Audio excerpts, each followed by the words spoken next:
ჩვენ ვიდექით სასამართლოს ფოიეში განაჩენი იყო გამოცხადებული, იყო ჩოჩქოლი. მთელი დღის განმავლობაში თქვენ ადევნებით თვალყურს, როგორც იქცეოდნენ მანდატურების ნამდვილი ზონდერები, ახალი ზონდერკასტა რომ გამოზარდა ივანიშვილმა, დააგდეს ადამიანი ძირს, თავი არტყმევინეს ქვის იატაკზე და აქედან რამდენიმე წუთში ჯერ კიდევ ფოიეში ვიყავი, ხედავ როგორ შემოათრიეს თაზო დათუნაშვილი რამდენიმე მანდატურმა, რომელსაც ყელზე ჰქონდათ წაჭერილი, წიხლებს ურტყამდნენ, რა თქმა უნდა, მივედი გამოსასარჩებლად, მეც დამესიენ. იყვნენ ძალიან აგრესიულები, იგინებოდნენ და ბოლო კადრი რაც დავინახე იყო რომ თაზო სარდაფისკენ წაიყვანეს, მე ძალის გამოყენებით გამომაგდეს გარეთ, იყო ფიზიკური ძალადობა, პატარა ნაკაწრი მაქვს, ეს არაფერი არ არის იმასთან შედარებით რაც თაზოს უქნეს, წაართვეს მობილური ტელეფონი, მას ჰქონდა ასევე ელექტროსაათი, თავიდან ეთყობა ვერ მიხვდნენ რომ იქიდან შეიძლებოდა დაკავშირება, ბოლო კომუნიკაცია შედგა, სადაც თაზომ გითხრა რომ ის იყო სასტიკად ნაცემი, იყო სარდაფში ჩაკეტილი და ამის მერე წაართვეს სავარაუდოდ ეს საათიც და მას მერე ჩვენ არანაირი ინფორმაცია არ გვაქვს მის შესახებ, ვიცით რომ ის ისევ სარდაფში ხავდა, თუმცა ბოლოს შევიდა უკვე პოლიცია და შეიძლება ის კიდევ გადაიყვანონ სხვაგან. რამდენადაც ვიცი, ჯერჯერობით ის უნდა იყოს ისევ თბილისის საქალაქო სასამართლოს შენობაში, ეს მოხდა დაახლოებით 9 საათის წინ. ანუ გიორგი, მას დაკავებული სტატუსი აქვს ახლა, ეს შეგიძლიათ დაგვიზუსტოთ ეს ინფორმაცია? ეს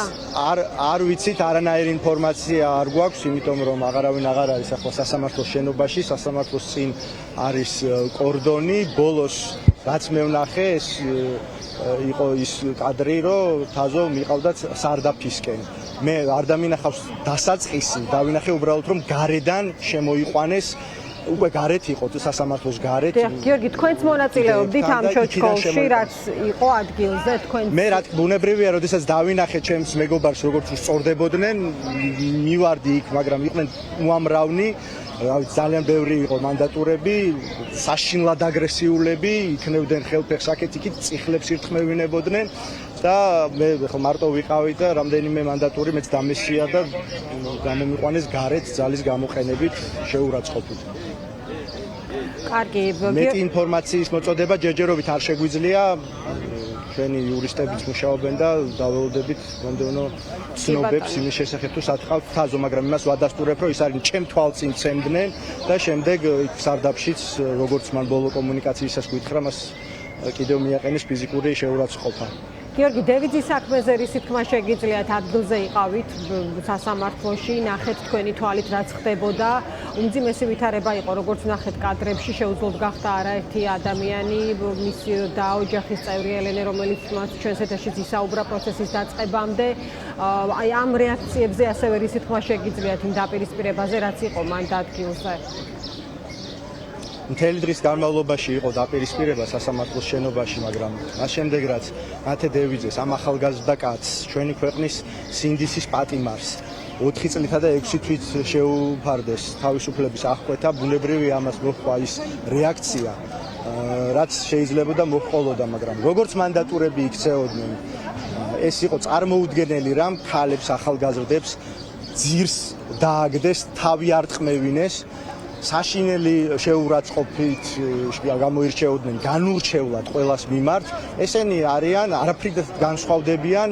ხარებას ზონდერ ჯგუფებისგან და გედედეს ჯგუფებისგან და იმ ხალხისგან, რომელიც გვარბევდა